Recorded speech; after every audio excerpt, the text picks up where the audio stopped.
It's a new year and a new season for golf, and who better than to talk about it? Obviously, Jason Sobel from the Action Network. I'm Adam Kaufman. Jason, good to see you again. It's been a little while, and we get to dive right into the Sentry Tournament of Champions out in Hawaii, where I'm sure the weather's absolutely going to stink.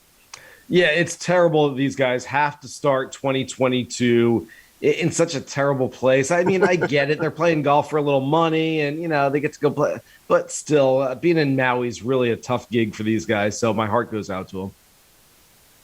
Well, the top golfer in the world rankings and the favorite on the DraftKings Sportsbook to win this event is Jon Rahm. He is plus 750. The question is he going to get the job done?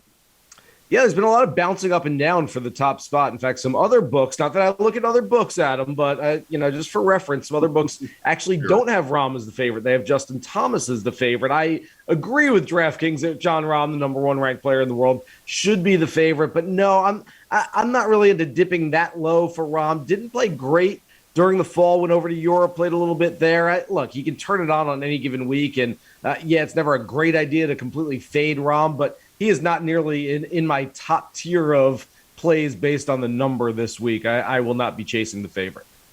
Jason, we've got a whole lot of bigger names, guys we're familiar with, obviously, at all at kind of the same general range, plus 1,400 or better to win on the DraftKings Sportsbook. Among them, you have Justin Thomas, Colin Morikawa, you got Bryson DeChambeau, of course, DraftKings own, Xander Schauffele, Patrick Cantlay, and Victor Hovland as well, although I probably wouldn't feel great about his chances since at last check he didn't even have his clubs yet. But of this group, who do you like?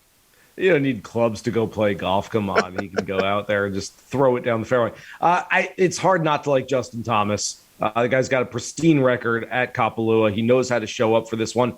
This one is less about just knowing how to play the golf course and more about motivation and preparation. I think there are going to be a lot of players in this 39-man field this week, Adam, who open up their clubs out of the travel bag when they get to Maui and go, oh man, there's dust coming out of them.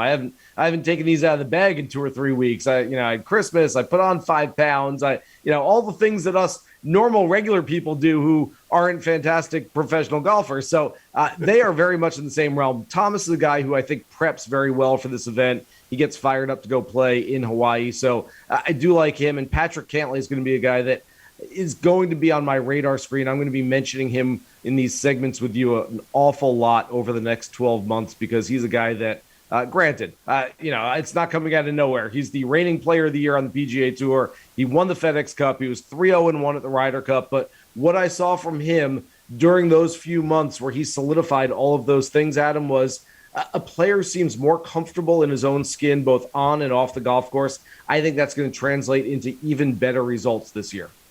Tony Finau is obviously a pretty big name, but he's got long odds here, Jason, plus 2,500 on the DraftKings Sportsbook. Is there anyone that you think is kind of undervalued here?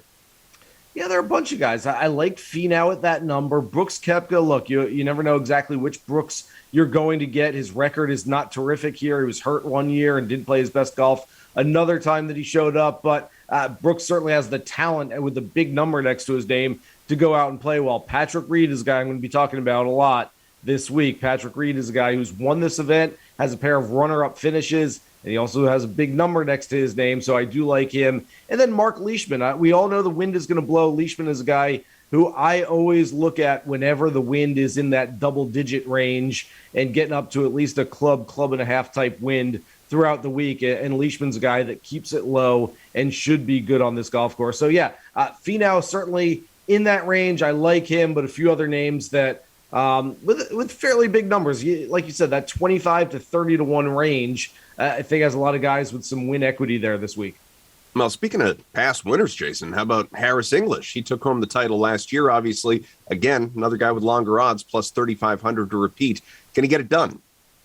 Don't love Harris English, and there aren't a whole lot of fades for me on this golf course this week. There aren't a lot of guys I look at and say, yeah, I'm staying away from him. I can see it for most of these top players. Harris English kind of had a little alphabet soup going on last fall when he was playing MC, WD, MC. Finally got a number next to his name at the 18-man Hero World Challenge. He was in a share of 14th place. Not playing his best golf, as we've seen from English over the last handful of years. When he's good, he's really good. When it's not going well for him, though, it usually takes a while for him to get it back. So he's a fade for me until he shows us otherwise and starts playing some better golf again. All right. Well, who else are you going to fade then? There's not a whole lot of other guys. Again, Rahm at the top of the board is not a guy I'll be chasing at that number. There's just too much talent out there. I probably won't go after Bryson this week. Look, distance is a definitive advantage on any golf course, and especially this one where you can spray your drives a little bit. But Bryson's probably not a guy I'm going after. And then, granted, I can't give you a guy who's like, what, I think 150 to 1 to win this week as a fade. But if you're looking at Phil Mickelson, there's probably a reason why he hasn't played this golf tournament in over 20 years. He's going back to essentially grab that PIP money that the PGA Tour is going to give him. So I don't necessarily love Phil this week either. Sentry Tournament of Champions, first one, obviously, of the new year. Who's taking home the title?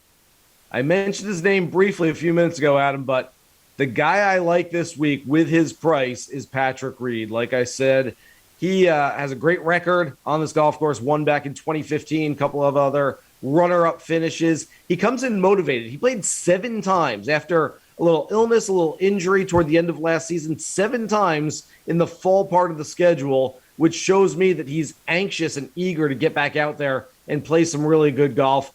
He also comes in motivated. I talked about motivation and preparation going into this one. Some players are going to kind of sit on the beach for a few days, hang out, enjoy the waves, enjoy the sun, kind of just ease their way back into competitive play, where Patrick Reed's a guy that I have to imagine on Christmas afternoon was out banging balls on the range. This is a guy who loves the preparation, loves getting after it.